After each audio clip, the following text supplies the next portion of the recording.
Assalamualaikum viewers, hope you all are doing well. Welcome back to my YouTube channel. तो basics of chemistry में जो है आज हम केमिकल इक्वेशन को बैलेंस करने लगे हैं और ये इसलिए भी ज़रूरी है कि आगे जब हम मोल्स कैलकुलेशन करेंगे, स्टोइचियोमेट्रिक कैलकुलेशंस करेंगे तो उसके लिए जो है वो हमारी केमिकल इक्वेशन जो है वो बैलेंस होनी चाहिए for the perfect result.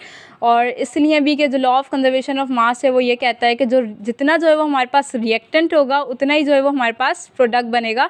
Mass can neither be created nor be destroy, it can just change from one form to the another form. ठीक है, और कुछ बेसिक्स टर्म्स, रिएक्टेंट क्या होता है, जो केमिकल रिएक्शन में जो है कंज्यूम होता है वो हमारे पास क्या कहलाता है, रिएक्टेंट कहलाता है। और जो न्यू सब्सटेंस हमारे पास बनता है वो क्या कहलाता है, प्रोडक्ट। रिएक्टेंट जो है वो यूजुअली लेफ्ट साइड पे लिखा जाता है और जो प्रोडक्ट है वो यूजुअली राइट साइड पे लिखा जाता है। तो हम इसको कुछ बैलेंस करना सीख लेते हैं केमिकल इक्वेशंस को। चलें, तो जो हमारे पास फर्स्ट केमिकल इक्वेशन है वो hydrogen molecule plus oxygen molecule gives us a product water. ये हमने लिख लिया, ये हमारे पास क्या है, reactant, and this is our product.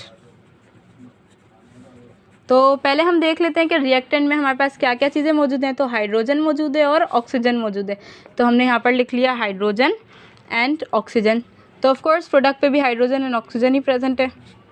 अब इसकी जो है वो क्वांटिटी लिख लेते हैं। हाइड्रोजन जो है वो हमारे पास कितने प्रेजेंट है, 2। ऑक्सीजन कितने प्रेजेंट है, 2। इस प्रोडक्ट साइड पे देख लेते हैं, हाइड्रोजन कितने, 2, और ऑक्सीजन पे यहाँ पे कुछ भी नहीं है, मतलब ऑक्सीजन कितने हो गए, 1। तो हाइड्रोजन जो है वो हमारे पास ऑलरेडी बैलेंस है, जस्ट जो हमें बैलेंस करना है वो ऑक्सीजन है। ऑक्सीजन इस साइड पे जो है वो रिएक्टेंट साइड पे 2 है और प्रोडक्ट साइड पे जो है वो हमारे पास 1 है। तो जिस साइड पे ऑक्सीजन कम है हम उसी साइड से स्टार्ट करेंगे। तो ये देखें, ये 1 है, हमें 2 चाहिए, तो हम जो है यहाँ पर जो है वो कोफिशिएंट ऐड कर सकते हैं। ठीक है, किसी भी प्रोडक्ट जो भी हमारे पास मॉलिक्यूल लिखा हुआ है या कोई भी कंपाउंड लिखा हुआ है तो उसके बीच में हम कोई कोफिशिएंट ऐड नहीं कर सकते। हम यहाँ पर और यहाँ पर जो है कोई कोफिशिएंट ऐड कर सकते हैं फॉर द बैलेंसिंग इक्वेशन। ठीक है, तो यहाँ पर हमने जो है वो सबसे छोटा कोफिशिएंट 2 ऐड कर दिया।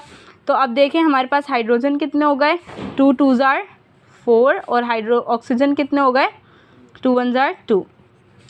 तो हमारे पास हाइड्रोजन तो है, ये तो 4 हो गए, और ऑक्सीजन हमारे पास 2 हो गए, यानी कि ऑक्सीजन हमें 2 चाहिए थे, 2 हो गए। लेकिन जो हमारे हाइड्रोजन है वो क्या हो गया, इम्बैलेंस हो गया। यहाँ पर 2 है और यहाँ पर क्या हो गया, 4।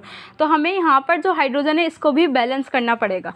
तो हम यहाँ पर भी कोई कोफिशिएंट ऐड कर देते हैं। तो सबसे छोटा कोफिशिएंट 2 हमने ऐड कर दिया।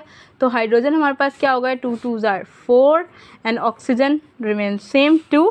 तो ये हमारी जो केमिकल इक्वेशन है वो क्या हो गई, बैलेंस। तो इस तरीके से हम जो है वो किसी भी केमिकल इक्वेशन को बैलेंस कर सकते हैं। ये मेरे पास कुछ और भी एग्जाम्पल लिखी हुई हैं, आप इसको ट्राई कीजिएगा। मिलते हैं नेक्स्ट वीडियो में, तब तक के लिए